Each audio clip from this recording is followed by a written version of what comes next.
Vraiment quelques mots. Difficile de parler après Emmanuel. Quelques mots aussi d'introduction pour vous dire que je suis très content d'être avec vous. C'est vrai que au niveau du groupe hospitalier, nous avons pris la décision, et je remercie beaucoup les collègues qui m'accompagnent sur ce projet, j'allais dire de regrouper les patients, les services de gériatrie, les services de psychiatrie, de pédopsychiatrie, la rééducation, j'ai tous ces patients dont on peut se dire que l'attente est bien sûr technique, mais pas aussi technique, qu'elle est aussi relationnelle, et que nous allons commencer ce travail-là ensemble. Emmanuel, tu as rendu hommage à notre directeur, donc moi je vais le faire aussi.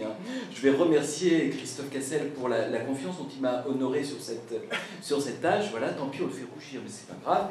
Et c'est vrai que peut-être il y a qu'à la paix qu'on a cette capacité au fond à rapprocher des disciplines qui, a priori, et je crois qu'on va le faire avec Marie Vernier, on va continuer à le faire avec Marie Vernier, qui, a priori, n'ont pas forcément de rapport. C'est vrai que le GH s'intéresse aussi aux questions éthiques via un comité d'éthique et via aussi cette question.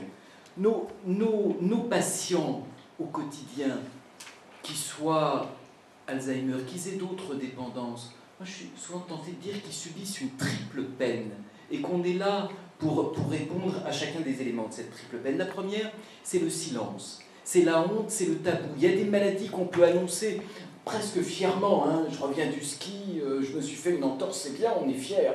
Il y a quelque chose une maladie noble. Là, ces maladies-là, elles sont souvent prises dans la honte. Quelle est la réponse à cette honte, à ce silence? C'est ce qu'on est en train de faire cet après-midi. C'est l'information, c'est l'exposé des pratiques soignantes, c'est l'exposé des situations. La deuxième peine que subissent nos patients, c'est au fond une sorte de fatalisme, de sentiment d'incurabilité. Il y a des maladies où la médecine est toute puissante, c'est formidable, en quelques minutes on vous guérit, ça prend peu de temps. Et puis il y a des maladies qui sont chroniques, qui vont imposer un handicap, qui vont imposer un suivi régulier, et là aussi, la réponse à ça va être le soin. Et puis le troisième, c'est l'exclusion. Il y a des maladies qui excluent, des maladies dont on détourne les yeux, dont on se dit au fond, n'en parlons pas. Et là aussi, la seule réponse à ça, elle est, vous le faites, les soignants qui sont dans la salle, j'en connais depuis très longtemps, qui le font, qui l'ont fait aux urgences, qui l'ont fait en psy, qui l'ont fait partout. La réponse, c'est la relation. Puis, petite remarque très personnelle, pour cette journée Alzheimer, je suis très content d'être à côté d'Emmanuel, et c'est un petit travail de mémoire que nous faisons ensemble, qui nous rappelle que ces questions d'éthique, nous les partageons depuis bien longtemps. Alors Emmanuel, tu as cité, moi je vais aussi citer un philosophe qui était un monsieur qui était un spécialiste de l'indépendance, c'est un copain d'Albert Camus, qui s'appelle Albert Memmi. Albert Memmi, grand philosophe de la libération des peuples et la libération individuelle. Pour vous dire, il a écrit un livre qui s'appelait Le buveur et l'amoureux, en essayant de comparer ce qu'il peut y avoir de commun entre quelqu'un qui est amoureux de sa bouteille et quelqu'un qui est amoureux d'un autre. Il a dit une très jolie phrase qui, à mon avis, doit nous accompagner dans notre parcours de soignant, peut-être aussi d'administratif.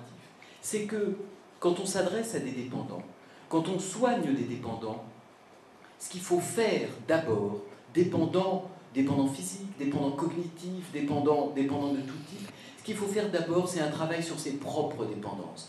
Et on ne peut soigner un dépendant qu'en étant soi-même pas dépendant d'une idéologie, d'une représentation de la maladie, d'un type de traitement. Ceux qui arrivent bardés de certitudes sûres qu'il n'y a qu'une manière de soigner font rapidement les frais de cette certitude.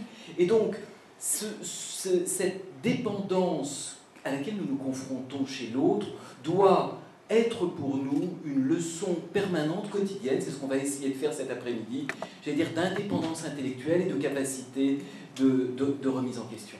Voilà, je vous remercie, je vous souhaite un bon après-midi de travail aussi.